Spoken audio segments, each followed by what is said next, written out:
ওকে হাত পাকার পক্ষে, হাত পাখা এমন এক প্রতীক, আল্লাহ পাকের শুকর, যারা ধানের শেষে নির্বাচন করে ধান কাটতে পারে না, যারা নৌকা নির্বাচন করে তারা নৌকা চালাতে পারে না, যারা নাঙ্গল নির্বাচন করে নাঙ্গল বইতে পারে না, কিন্তু হাত পাখা এমন এক প্রতীক, যারা নির্বাচন করে তারাও হাত পাখা ঘুরাতে পারে, যারা সমর্থন করে তারাও ঘুরাতে পারে, মুসলমানরা ঘুরাতে পারে, হিন্দুরাও চালাতে পারে, পুরুষরাও করতে পারে, মহিলারাও চালাতে পারে, কথা ঠিক না? যে যে প্রতীক নিয়ে নির্বাচন করে সেই প্রতীক কেউ বিছানায় রাখে না, বুকের মধ্যে রাখে না, কিন্তু হাত পাখা এমন একটা প্রতীক যেটা ঘুমের সময় বুকের উপরে থাকে। এইটাই শান্তি, এইটাই মুক্তির পথ। আমি বিশ্বাস করি এই হাত পাখা শান্তির প্রতীক, মুক্তির প্রতীক। ইনশাআল্লাহ এই সামনে আমরা থাকবো। কিসের পক্ষে থাকবো? জোরে বলেন, কিসের পক্ষে থাকবো? রাজি আছেন ইনশাআল্লাহ? শুধু আমি একা থাকবো না, বলছেন শোনেন শোনেন শোনেন, আমার শেষ কথা। মুসাল্লি আলা রাসূলিহিল কারীম, আম্মা বাদ। وأعوذ بالله من الشيطان الرجيم. بسم الله الرحمن الرحيم. كنتم خير أمة أخرجت للناس تأمرون بالمعروف وتنهون عن المنكر وتؤمنون بالله. صدق الله العلي العظيم وصدق رسول النبي الكريم. সবাই দুরূদ শরীফ পড়ি। আল্লাহুম্মা সাল্লি আলা সাইয়্যিদিনা ওয়া নাবিয়িনা ওয়া শাফিঈনা ওয়া হাবিবিনা ওয়া মাওলানা মুহাম্মদ সাল্লাল্লাহু আলাইহি ওয়া আলা আলিহি ওয়া আসহাবিহি ওয়া বারাকা ওয়া সাল্লাম। আল্লাহুম্মা সাল্লি আলা সাইয়্যিদিনা ওয়া নাবিয়িনা ওয়া শাফিঈনা ওয়া হাবিবিনা ওয়া মাওলানা মুহাম্মদ সাল্লাল্লাহু আলাইহি ওয়া আলা আলিহি ওয়া আসহাবিহি ওয়া বারাকা ওয়া সাল্লাম। اللهم صل على سيدنا ونبينا وحبيبنا ومولانا محمد صلى الله عليه وعلى آله وأصحابه وبارك وسلم. আল্লাহ পাকের শুকর যে মাওলাই কারীম আজকে গোটা দুনিয়ার মধ্যে আমাদের জানা মতে সর্বশ্রেষ্ঠ সর্ববৃহত্তম আজকে জুমার মসজিদ, জুমার নামাজে আপনাকে আমাকে আল্লাহ পাক আসার বসার এই জামাতের উদ্দেশ্যে এখানে বাড়ির থেকে রওনা করার তৌফিক দান করছেন। এর জন্য শুকরিয়া দেন সবাই বলে আলহামদুলিল্লাহ। আজকে গোটা দুনিয়ার মধ্যে এই মাজলিস সবচেয়ে বৃহত্তম মুসলমানদের মাজলিস। গোটা দুনিয়ার মধ্যে এত মুসলমান একই জায়গায়, একই মাঠে, একই সাথে আছে বলে আমরা জানি না। এটা আমাদের ইতিহাসের সাক্ষী যে আমরা বৃহত্তম এক মুসলিম জামাতের সাথে জুমার নামাজ আদায়ের উদ্দেশ্যে একই সাথে বসছি। এইটাই মুসলমানদের শান মান। মুসলমানদের শান মানই হলো ঐক্যতা। আজকে আমরা একই সাথে একই ইমামের পিছনে একইভাবে নামাজ আদায় করব। ইমাম সাহেব যা করবেন আমরা তারই অনুকরণ করব। ব্যতিক্রম করব তো নামাজ হবে না। এইটি ইত্তেবার নিয়ম, ইত্তেবার জাজ্জল্যমান এক প্রমাণ শিক্ষা। ইত্তেবা হওয়া চাই, অনুকরণ করা চাই। যতদিন পর্যন্ত ইতাআত থাকবে, অনুসরণ থাকবে, ততদিন পর্যন্ত এই জামাত টিকে থাকবে। ইতাআত শুধু এই জামাতের সাথে সম্পৃক্ত না, গোটা পরিবারের সাথে। যেই পরিবারের মধ্যে আনুগত্যতা আছে সেই পরিবার ঠিক থাকে। যেই পরিবারের মধ্যে আনুগত্যতা থাকে না সেই পরিবার আর ঠিক থাকে, স্থির থাকে না। যেই প্রতিষ্ঠানের মধ্যে আনুগত্য আছে সেই প্রতিষ্ঠান ঠিক আছে, যেই প্রতিষ্ঠানের মধ্যে আনুগত্য নাই সেই প্রতিষ্ঠানও নাই। আজকেও আমাদের মধ্যে আনুগত্যতা থাকে, ইনশাআল্লাহ আমাদের এই জামাতও টিকে থাকবে, বাড়তে থাকবে। আতিউল্লাহ ওয়া আতিউর রাসূল ওয়া উলিল আমরি মিনকুম। আনুগত্যতা চাই। নিশ্চিত যারা এখানে আসছি এই নামাজের উদ্দেশ্যে সবাই মুসলমান, এতে কোনো সন্দেহ নেই। আমরা নিশ্চিত মুমিন, এতেও কোনো সন্দেহ নেই। নিজেদের ইমানের উপরে সন্দেহ রাখলে ইমান থাকে না। আমি মুমিন এই ব্যাপারে কোনো সন্দেহ আছে নাকি?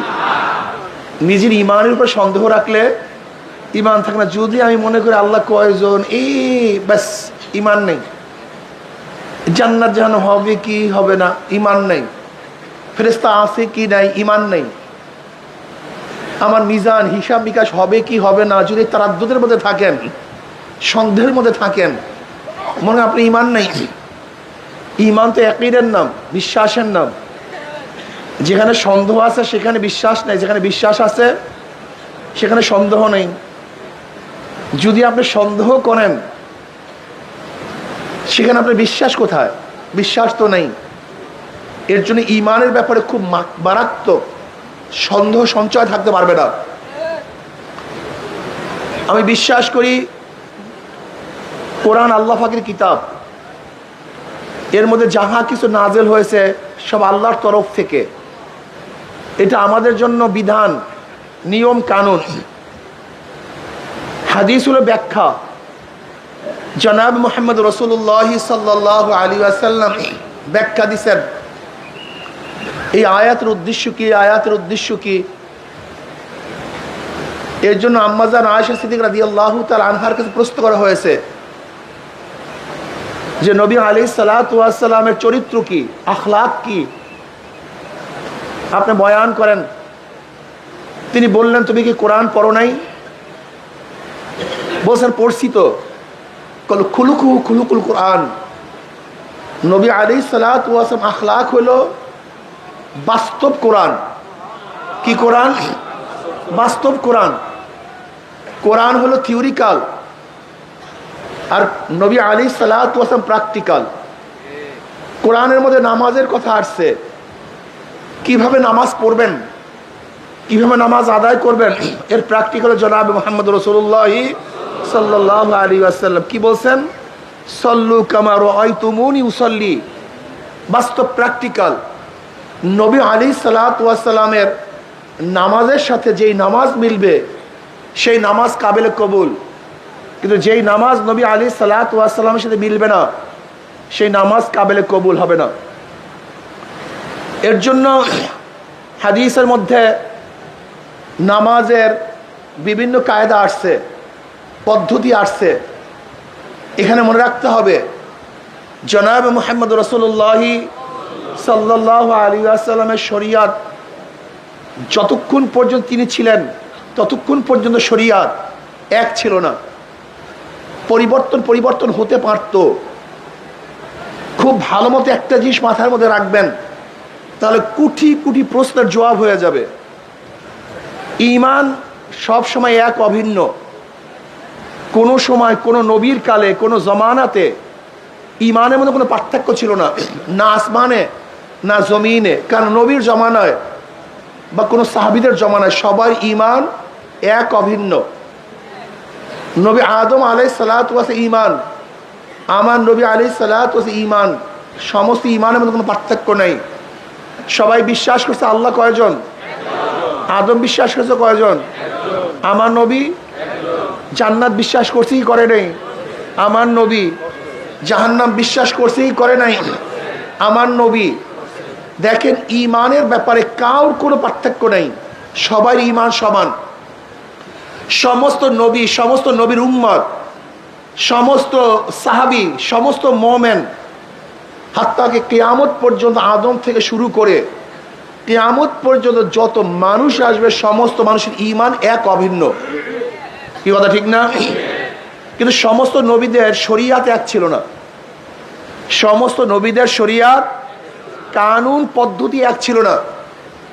যেরকম নবী আদম আলাইহিস সালাতু ওয়াস সালাম জমানায় ভাই বোনে বিবাহ জায়েজ ছিল, এখন কি জায়েজ?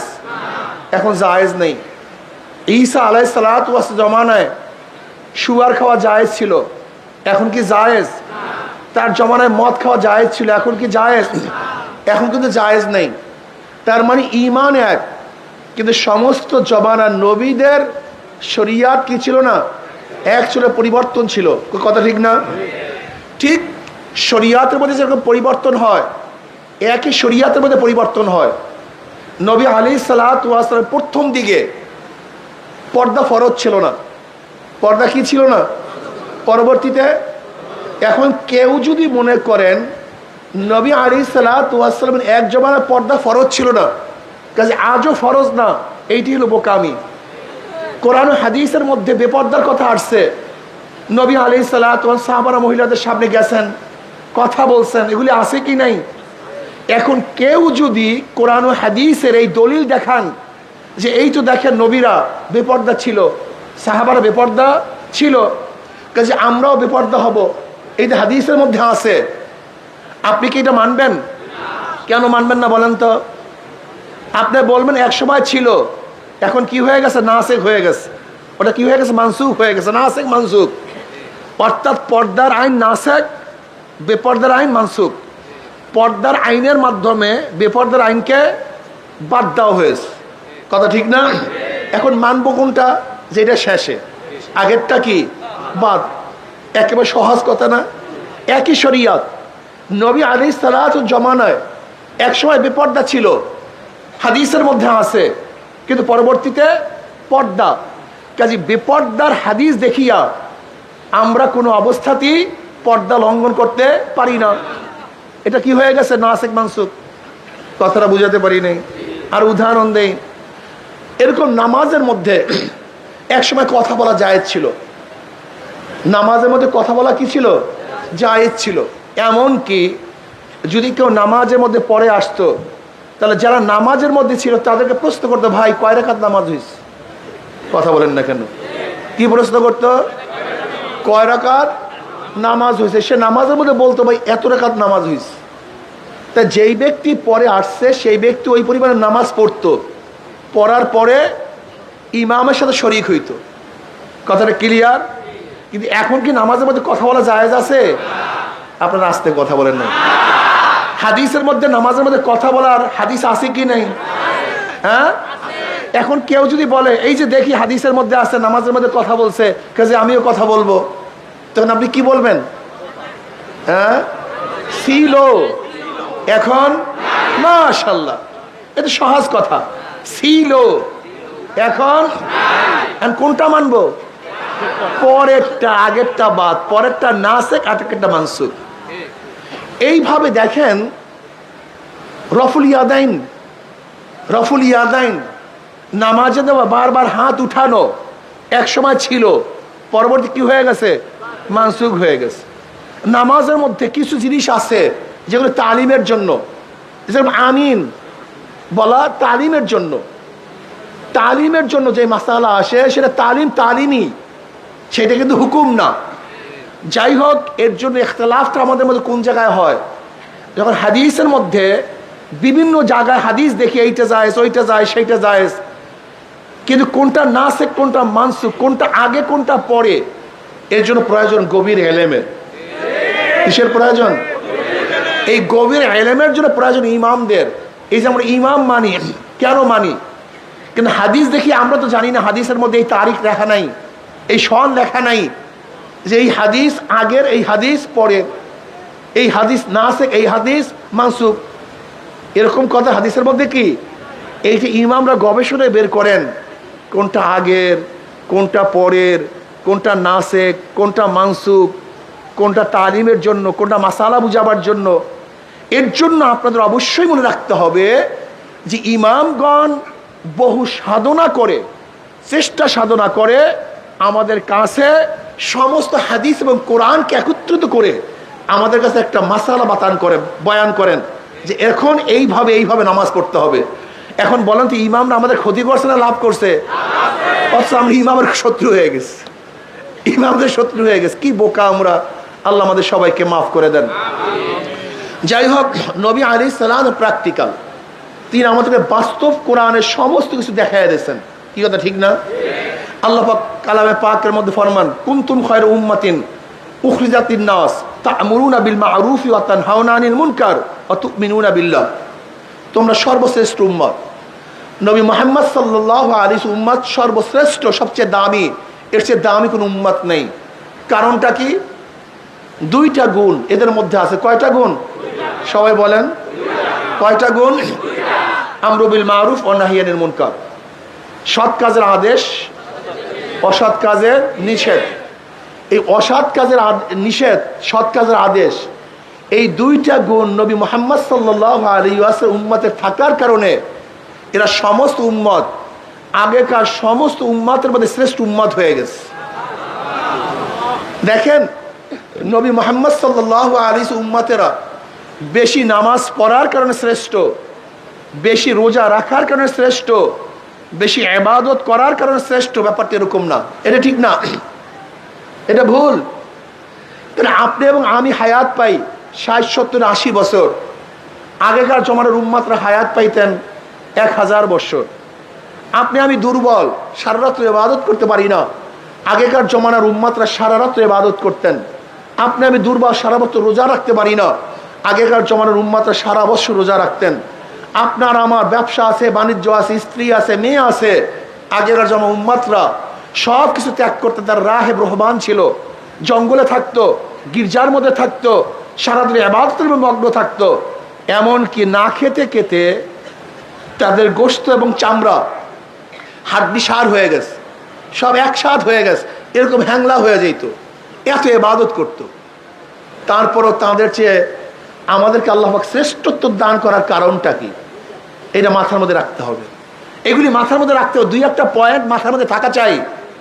2-1টা পয়েন্ট যদি মাথার মধ্যে থাকে তা হাজারো সমস্যার সমাধান হয়ে যাবে। কি কথা ঠিক না? সেই কারণ দুইটা কি? শ্রেষ্ঠত্ব হওয়ার কারণ দুইটা কি? সবাই বলেন, সবাই বলতে হবে। সৎ কাজের, অসৎ কাজের। এই কাজ দুটো যদি না থাকে, এই কাজ দুইটা যদি আপনার মধ্যে না থাকে, কোরআনের ভাষায় আপনি উত্তম উম্মত না, আপনি উত্তম উম্মত হতে পারেন না। কোরআনের ভাষায় উত্তম উম্মত হওয়ার জন্য 2টা জিনিসের প্রয়োজন, আমরু বিল মারুফ ওয়া নাহয়ি আনিল মুনকার। সৎ কাজের আদেশ, অসৎ কাজের নিষেধ। আজকে আমাদের মধ্যে এত খারাপ গর্হিত কাজ চলতেছে, এত খারাপ কাজ চলতেছে। কই আপনার আমার মধ্যে নিষেধ করার মন নাই কেন? মন নাই কেন? মস্তিষ্ক আসে না কেন? এটা পয়দা হয় না কেন? দেখেন সব জায়গার হুকুম এক না, সব জায়গার হুকুম এক না। কিভাবে অসৎ কাজ থেকে মানুষকে বিরত রাখবেন? নবী আলাইহিস সালাতু ওয়াস সালাম হাদিসের মধ্যে ফরমান, মান রাআ মিনকুম মুনকারান ফালিগাইয়িরু বিয়াদিহি ফাইল্লাম ইয়াস্তাতিফ বিলিসানিহি ফাইল্লাম ইয়াস্তাতিফ বিকলবিহি ওয়া যালিকা আযফুল ঈমান। মুসলিমের মধ্যে রওয়ায়াত আসছে, নবী আলাইহিস সালাতু ওয়াস সালাম ফরমান, যখন কোনো ক্ষুধাদ্রোহিত কাজ দেখো, গর্হিত কাজ দেখো, শক্তি থাকলে শক্তি দিয়ে পরিবর্তন করো। এখানে ইয়াদ দ্বারা অর্থ শক্তি। যদি তোমার শক্তি থাকে, ক্ষমতা থাকে, যেন সন্তান যদি অন্যায় কাজ করে, বাবা শক্তি প্রয়োগ করে তাকে ফিরাবে। স্ত্রী যদি অন্যায় কাজ করে, স্বামী শক্তি প্রয়োগ করে ফিরাবে। যদি দেশের মানুষ গর্হিত কাজ করে, সরকার শক্তি প্রয়োগ করে সেই গর্হিত কাজ থেকে তাকে ফিরাবে। কি কথা ঠিক না? যদি সেই শক্তি তোমার মধ্যে না থাকে, তাহলে কি করো? মুখ দিয়ে এমন ভাবে বলো যেন পরিবর্তন হয়ে যায়। বলতে থাকো। কি মুখ দিয়ে বললে পরিবর্তন হয় কি হয় না? থেমিস মূর্তি বসাবে হাইকোর্টের সামনে, যখন আমরা মুখ খুলছিলাম বসাতে পারে না। শেখ সাহেবের মূর্তি স্থাপন করবে, যখন আমরা মুখ খুলছিলাম ধোলাই পারে স্থাপন করবে, মুখ খোলার পরে বসাতে পারছে? ফতুয়া নিষিদ্ধ করার আইন মুখ খোলার পরে রাখতে পারে নাই। আজকে বইয়ের মধ্যে ডারউইনের থিওরি দেওয়ার যে চক্রান্ত চলছিল, যখন সবাই মুখ খুলছি রাখতে, তার মানে এখনো যদি মানুষ অন্যায়ের মোকাবেলায় কথা বলে তা অন্যায় কাজ থাকে না। আমি প্রায় জায়গায় বলি, যেই সমস্ত মানুষগুলি আল্লাহকে সেজদা করে, যারা আল্লাহকে সেজদা করে, যারা সেজদা করে না সব বাদ, যেই সমস্ত মানুষগুলি আল্লাহকে সেজদা করে, এই সমস্ত মানুষ যদি অন্যায়ের মোকাবেলায় জবান খুলতো, তাহলে কোনো জায়গায় অন্যায় থাকতে পারতো না। আপনি দেখেন যে মসজিদ, জামে মসজিদের এরিয়ায়, জামে মসজিদের এরিয়ায় যে অন্যায় কাজগুলি চলে, যেই সমস্ত মানুষগুলি মসজিদে নামাজ পড়ার জন্য আসে, ওই সমস্ত মুসল্লিরা একত্রিত হয়ে যদি সিদ্ধান্ত গ্রহণ করত, আমার এরিয়ার মধ্যে কোনো গাঁজা থাকবে না, আমার এরিয়ার মধ্যে অপকর্ম থাকবে না, ফেন্সিডিল থাকবে না, মদ থাকবে না, ওই জামে মসজিদের এরিয়ার লোকগুলি যদি অন্যায়ের মোকাবেলায় জবান খুলতো, আমি বিশ্বাস করি ওই এরিয়ার মধ্যে একটা অন্যায় থাকতে পারতো না। তাহলে কি বুঝলেন? ওই অন্যায়কে আশ্রয় প্রশ্রয় দেয় কে? এই মুসল্লিরা। ওই অন্যায়কে আশ্রয় প্রশ্রয় দেয় কে? এই মুসল্লিরা। এই মুসল্লিরা জবান খুলে না, এই জন্য অন্যায় বাড়তে থাকে, অন্যায় চলতে থাকে। এর জন্য জবান খুলতে হবে, জবান খুলতে হবে।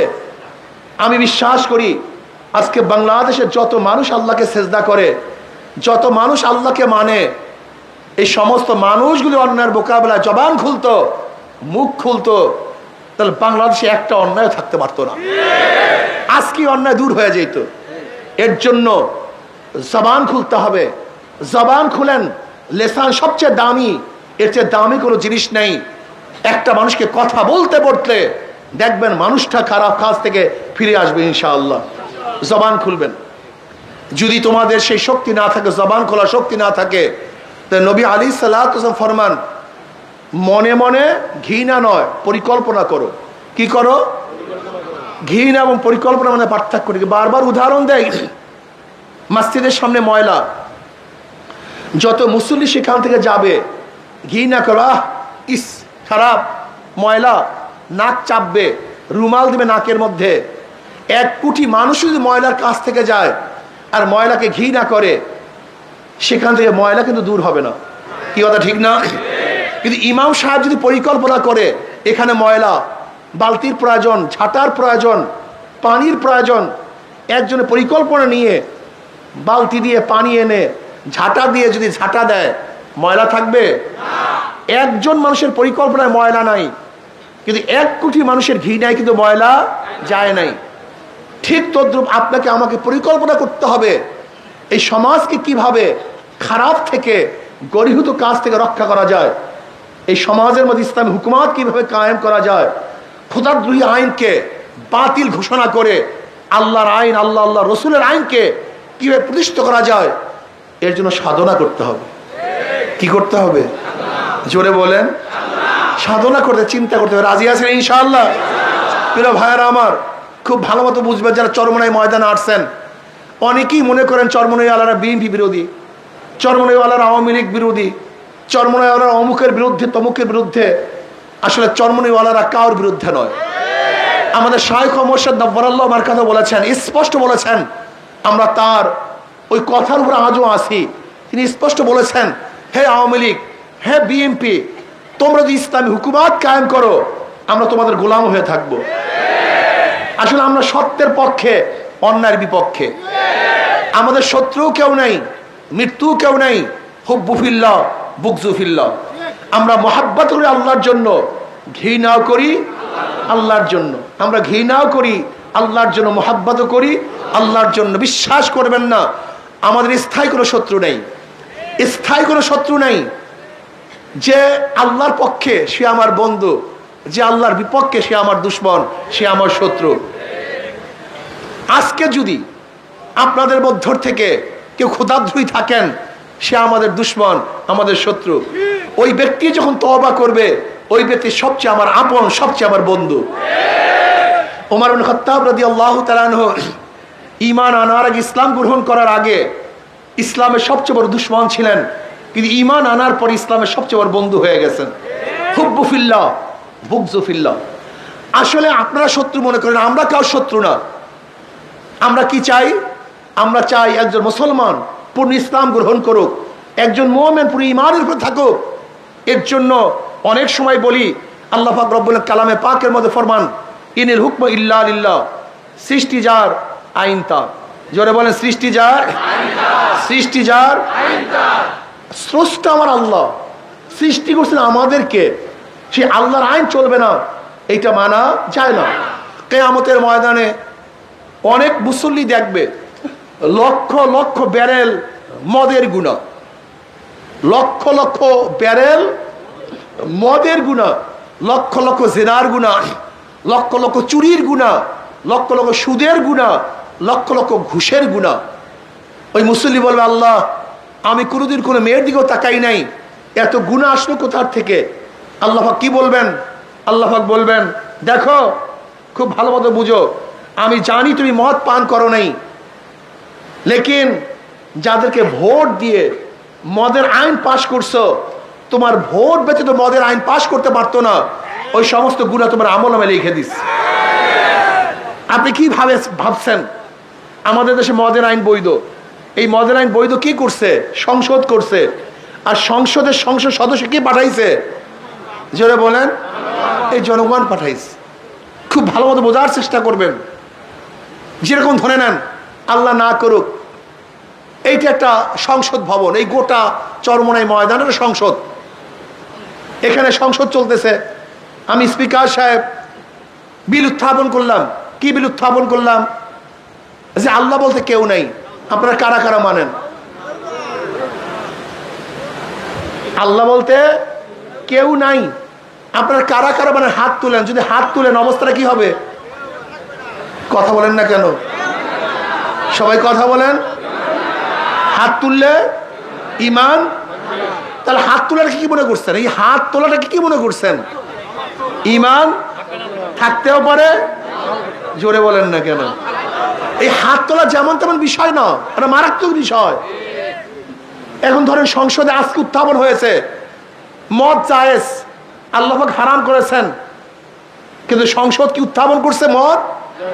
কারা কারা রাজি? হাত তুলেন। যদি হাত তুলেন, আপনি আল্লাহর বিরুদ্ধে আইন পাশ করছেন। বুঝাতে পারিনি। তা আপনি কি ভাবছেন হাত তোলাটাকে? আপনি হাত তোলার কি ভাবছেন? হা বিজয় হয়েছে, হা বিজয় হয়েছে, হা বিজয় হয়েছে, মদের আইন পাশ হয়েছে, মদের আইন পাশ হয়েছে। মুসল্লিরা খুব ভালো মতো বুঝবেন, শত্রু মনে করবেন না, বন্ধু মনে করিয়েন। শত্রু মনে করে কিছু নাই। যখন সংসদের মধ্যে মদের আইন উপস্থাপন হয়েছে, মদের আইন উপস্থাপন হয়েছে, আর আপনি যখন হাত তুলছেন, তখন অবস্থাটা কি হয়েছে? মদের আইন পাশ হয়ে গেছে, মদের আইন জায়েজ হয়ে গেছে। এই মদের আইন যারা জায়েজ করছেন, যাদের ভোটের মাধ্যমে জায়েজ হয়েছে, কিয়ামতের ময়দানে সমস্ত মদের গুনাহ ওদের আমলনামায় লেখা হবে। এবার দেন ভোট, যা মনে চায় তাই করেন। অনেক মুসল্লি দেখবে লক্ষ লক্ষ জেনার গুনাহ। আল্লাহ, আমি কোনোদিন মেয়েদিকে তাকাই নাই। আল্লাহ বলবেন, যাদেরকে ভোট দিয়ে জেনার আইন পাশ করছো, সমস্ত গুনাহ তোর আমলনামায় কপাল পোড়া। দেখবে লক্ষ লক্ষ চুরির গুনাহ। আল্লাহ, আমি তো চুরি করি নাই, ডাকাতি করি নাই, ঘুষ খাই নাই। আল্লাহ বলবেন, যাদেরকে ভোট দেওয়ার মাধ্যমে সুদের আইন পাশ করছো, ঘুষের ব্যবস্থা করছো, সমস্ত গুনাহ তোর আমলনামায়, তোর ভোট ব্যতীত এই সুদের আইন, এই ঘুষের আইন, এই চুরি ডাকাতি হইতো না, কাজে সব গুনাহ তোর আমলনামায়। এবার ভোট দেন, জন্মের মতো দেন, ভালো মতো দেন। এই যে মাওলানা নিসার সাহেব, তার এলাকায় এরা ভোট চাওয়ার জন্য গেছে। এক হিন্দু ঠাকুর তাদেরকে দেখার পরে কি কি খাওয়াইছে? সেই সিঙ্গারা, ওই মিষ্টি, তার যে দোকান, অনেক কিছু খাওয়াইছে, অনেক আদর অভ্যর্থনা করছে। এবং ঠাকুর বলতেছে, তার পৈতা গলায় বলতেছে, আমি তো হাত পাকায় ভোট দেব। এরা আশ্চর্য হয়ে গেছে, কলে আপনার হাত পাকায় ভোট দেবেন কেন? কলে চরমনে হুজুরের বয়ান শুনতাম আমি। হুজুর বলছে তুমি যাকে ভোট দিছো, সে যে অন্যায় করবে তার দায় দায়িত্ব তোমার, এবং সে যে ন্যায় করবে তার সওয়াবের অংশী তোমার। কাজে আমি ভোট দিয়ে আমি যাকে নির্বাচিত করব, সে অন্যায় করবে, আর সেই দায়িত্ব আমাকে পালন করতে হবে, এরকম পাগল আমি না। এজন্য আজকে থেকে নিয়াত করছি, আমি আর কোনোদিন অন্যার পক্ষে যারা কাজ করে, যারা চোর ডাকাত যে দলের মধ্যে আছে, আমি তাদেরকে ভোট দেব না। আমি তখন থেকে নিয়াত করছি, হাত পাকায় ভোট দেব। এই হিন্দু ঠাকুরের কথা আল্লাহর কসম করে বললাম, এই যে সাক্ষী এখানে আছে, একজন দুইজন, এরকম বহুত। এর জন্য আমি প্রিয় ভাইদেরকে বলবো, হে আমার বাবারা, হে মুসলমান সন্তানেরা, চরমনাইতে আসছেন, ভোট মারাত্মক এক বিষয়। ভোট মানে সাক্ষী, ভোট মানে সহযোগিতা করা, ভোট মানে সমর্থন করা, ভোট মানে সাহায্য করা। ধরে নেন উপরে চুরি করার জন্য যাবেন, কিছু যুবক চুরি করবে, আপনি খেয়া দেন। এখন খেয়ালাকে বলছে, ভাই আমরা চুরি করতে যাব, আর আপনার খেয়া ব্যতীত তো চুরি করতে পারবো না। এখন খেয়াল বলে আমি চরমনায় মরি, আমি তবলিগ করি, আমি মুসল্লি মানুষ, তোমরা চুরি করবা, তোমাদের ভাগের মধ্যে আমি নাই। কিন্তু যুবকরা যেহেতু ইচ্ছা করছো, আর আমার খেয়া ব্যতীত পারবা না, আসো একটা ধাক্কা দিয়ে দিই। খেয়ালা যদি চোরদেরকে একটা ধাক্কা দিয়ে দেয় আর চোরের চুরির ভাগই না হয়, তাহলে খেয়ালার দোষ আছে কি নাই? কেন আছে বলেন তো, জোরে বলেন। ওই ধাক্কা ব্যতীত চুরি করতে, কাজী ওই ধাক্কা চুরির যে অপরাধ, ওই ধাক্কারও একই অপরাধ। আপনারা ভোটের ধাক্কা দিয়া, এই ভোটের সমর্থন করিয়া, ভোটের ধাক্কা দিয়া যারা সংসদে লোক পাঠাইয়া ইসলামের বিরুদ্ধে আইন পাশ করান, আপনার ধাক্কা ব্যতীত ইসলামের বিরুদ্ধে আইন পাশ করতে পারতো না। কাজে যারা ধাক্কা দিয়ে সংসদে লোক পাঠাইছেন, সমস্ত দায় দায়িত্ব তাদেরকে বহন করতে হবে। কাজে আল্লাহ আমাদের সবাইকে এই খেয়াল রাখার, হুঁশ রাখার তৌফিক দান করেন।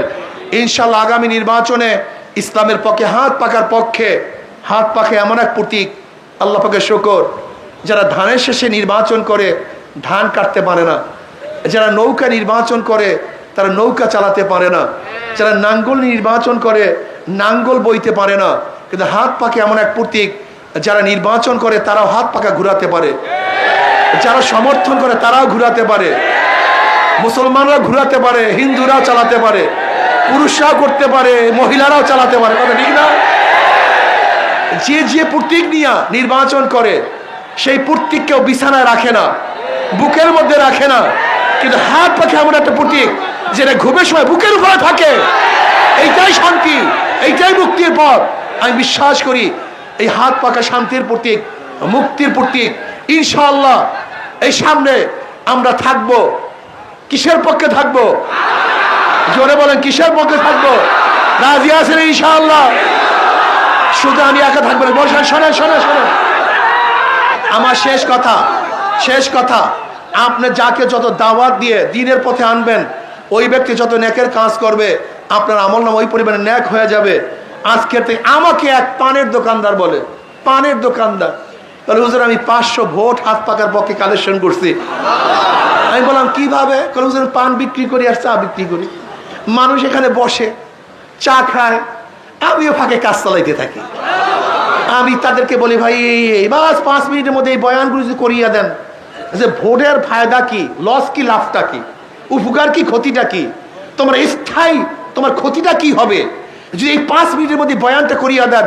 যার মধ্যে সামান্য ঈমান আছে, সামান্য আল্লাহকে বিশ্বাস করে, কিয়ামতকে বিশ্বাস করে, যারা কিয়ামতকে বিশ্বাস করে কোনো অবস্থাতেই তারা কিন্তু এই বয়ান থেকে পিছনে যেতে পারে না। ইনশাআল্লাহ আজকের থেকে আমি একা না, এই জুমা মুবারকে হাজার হাজার লক্ষ লক্ষ মানুষের সামনে ইনশাআল্লাহ ওয়াদা করতে পারি না? ইনশাআল্লাহ কমপক্ষে আমি 100, 200, 500, 1000 যে পারেন ইনশাআল্লাহ হাত পাকায় ভোট জোগাতে পারবেন ইনশাআল্লাহ। কি আল্লাহকে দেখাবার জন্য রাজি আছেন সবাই ইনশাআল্লাহ? 2 হাত উঠাবো না 1 হাত উঠাবো? নারায়ে তাকবীর, নারায়ে তাকবীর, নারায়ে তাকবীর, নারায়ে তাকবীর। আমরা সবাই রাসূল সেনা, আমরা সবাই নবীর সেনা, আমরা সবাই রাসূল সেনা। কোরআন সুন্নাহর আলো ঘরে ঘরে জালো, নারায়ে তাকবীর। আল্লাহ আমাদের সবাইকে আল্লাহর জমিন, আল্লাহর হুকুমত কায়েম করার জন্য সর্বোচ্চ চেষ্টা করার তৌফিক দান করেন। ওমা আলাইনা ইল্লাল বালাগ।